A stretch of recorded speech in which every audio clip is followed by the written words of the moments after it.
What's going on, guys? It's Jimmy here. Welcome to our daily show. We got some major stuff here. A bill is passed, and the Republicans are split on the idea. It still has one more stage to go. Will it finally get there? We'll go over the details of that here in this video. The government brings back a major program that you can get for free here. We'll go over the details here of that in this video. You'll want to get that because it's much better than paying for it. We'll go over that here in this video. We got a lot to cover here in this video, and actually the next video. I got so many things to cover here. I won't even be able to get to it all in this video. So let's jump right in. Thank you so much for liking and sharing these videos. It really helps out our channel. And here we go. Okay, the U.S. House of Representatives passes a short-term funding bill to avert a government shutdown. Here's the vote that happened. Take a look. On this vote, the yeas are 224 and the nays are 201. The motion is adopted. Without objection, a motion to reconsider is laid on the table. Pursuant to Clause 8 of Rule 20, the unfinished business is the vote on passage of S. 3905, on which the yeas and nays are ordered. The clerk will report the title of the bill. Okay, so as you can see here, I know the play button's kind of there, but I wanted to pause it here for a second. So this is a bill just to fund the government for a week, so the government doesn't go into a government shutdown until December 23rd. And yet 201 Republicans voted against it. Now the Democrats were able to pass it, as you can see here. But my thoughts here on this are 98% or whatever that percentage is of Republicans voted against this, as in they want to have a government shutdown. So you guys let me know your thoughts on this. And you can see the headlines here. Republican tempers flare as Kevin McCarthy, the leader of the House Republicans, pans Mitch McConnell's spending strategy, the leader of the Republicans in the Senate. Remember that this is only a temporary 1-week bill to fund the government, as they're working on a larger bill, an omnibus bill to fund the government. So it's interesting here, because the Democrats were basically able to pass it on their own. They did get a few, I think it was 9 Republicans to vote yes there, not very many, out of 200 and some there, 200 and I think 220, but 209 Republicans voted to basically have a government shutdown. Yeah, so you guys can let me know your thoughts here. Now it's going to go to the Senate, where they will need 10 Republican votes out of only 50. And not out of 220. They're going to need even more Republican votes there. Just for the temporary government shutdown bill to prevent a government shutdown. Then they're going to need to pass another bill to fund the government, what they're calling an omnibus, for a longer term solution, or else a government shutdown would happen again. Government shutdown, there's millions of people's jobs in the government sector that depend on this, that they're literally their paychecks depend on this, the money that they use to put food and pay rent and support their families, and a whole slew of government operations to run the country as well are dependent on this. And you've just seen that 90-some% of Republicans voted no on this, so we could see this. Now, Kevin McCarthy, the leader of the Republicans in the House, say, or at least he says, and a lot of Republicans are saying, that they should not vote yes on this. They should wait until January, which is several weeks away, because then they would have a better negotiating strategy when the Republicans have control of the House. But Republicans do have control of the Senate, so they pretty much have a negotiating strategy either way, because they need Republican votes either way. So You guys can let me know your thoughts here on this, because Republicans have a negotiating stance. They need Republicans to pass this in the Senate, and have always for a long time, because for a long time they've needed 10 Republican votes in the Senate. So, but you can see here, House Minority Leader Kevin McCarthy of the Republicans is taking public shots at Senate Republican leader Mitch McConnell's plan to pass an omnibus spending package before Christmas, fueling tensions between Senate and House Republican leaders. McConnell's Senate allies say that McCarthy's criticisms are, quote, not helpful to their efforts to pass a year-end spending package and avoid a government shutdown. And they worry this could be a preview of a potential challenging working relationship between McConnell and McCarthy in the next Congress.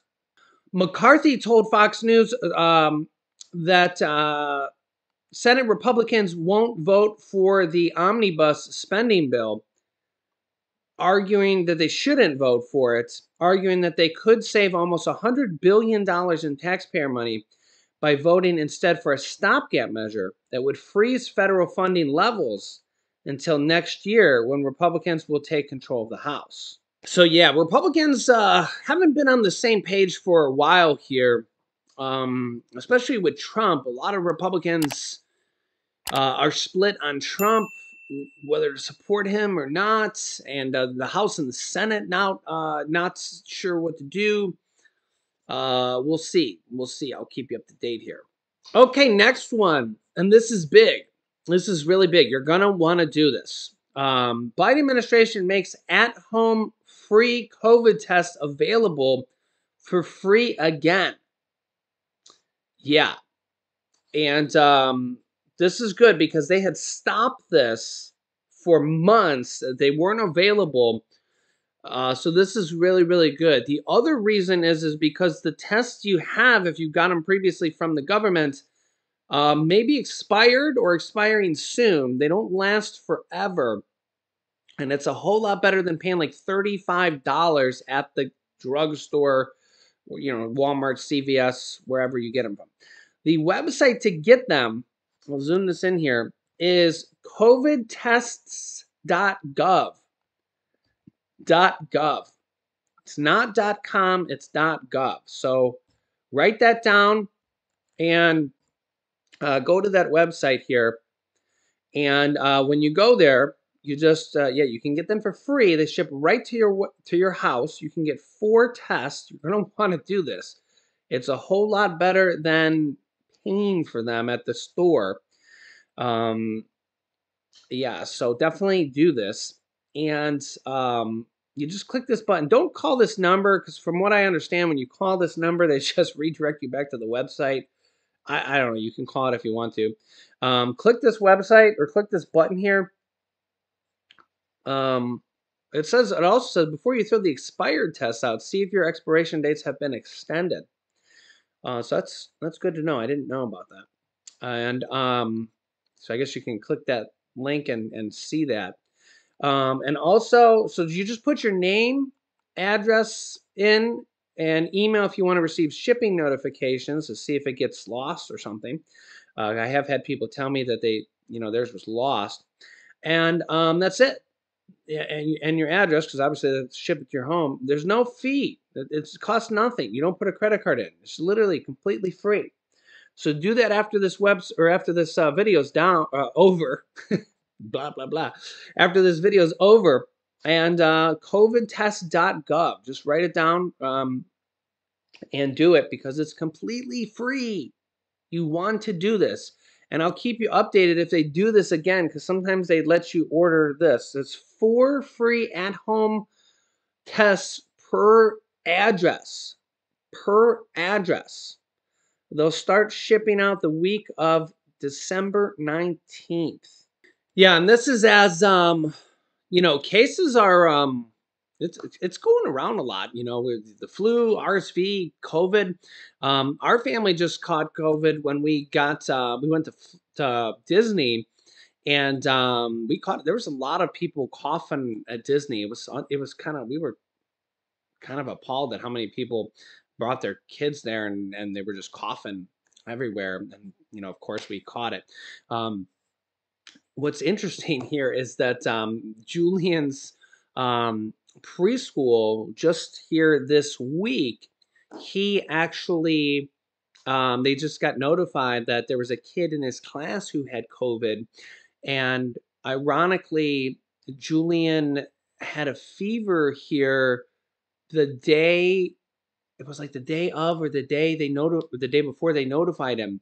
So I actually think he caught it again, but because he had just caught it here recently, I think that he kind of his body just fought it off, and like a day later, his fever was gone.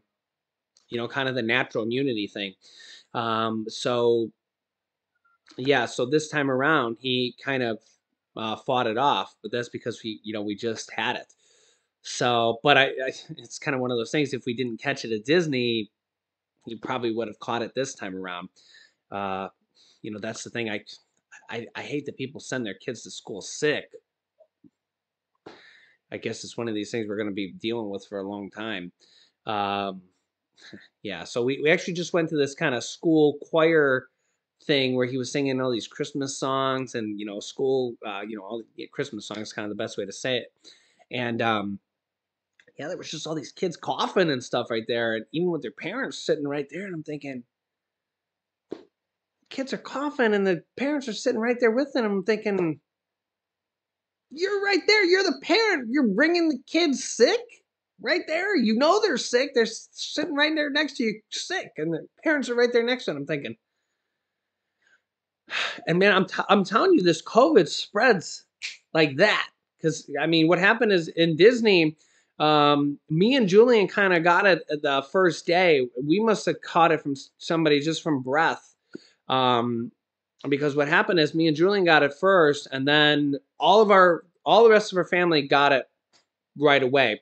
Laura got it, my mom got it, and then her dad got it, and my dad got it. It just spreads through breath, guys.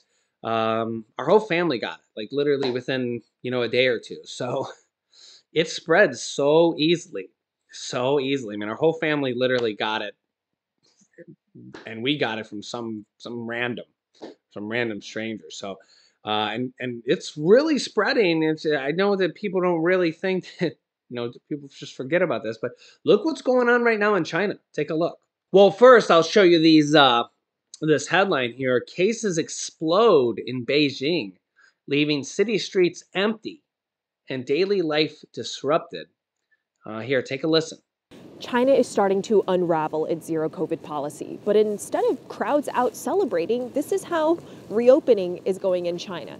Closed shops, empty streets, people avoiding each other. Because for the first time since the start of the pandemic, COVID is spreading like wildfire in Beijing. People now either have COVID or they're scared to get it.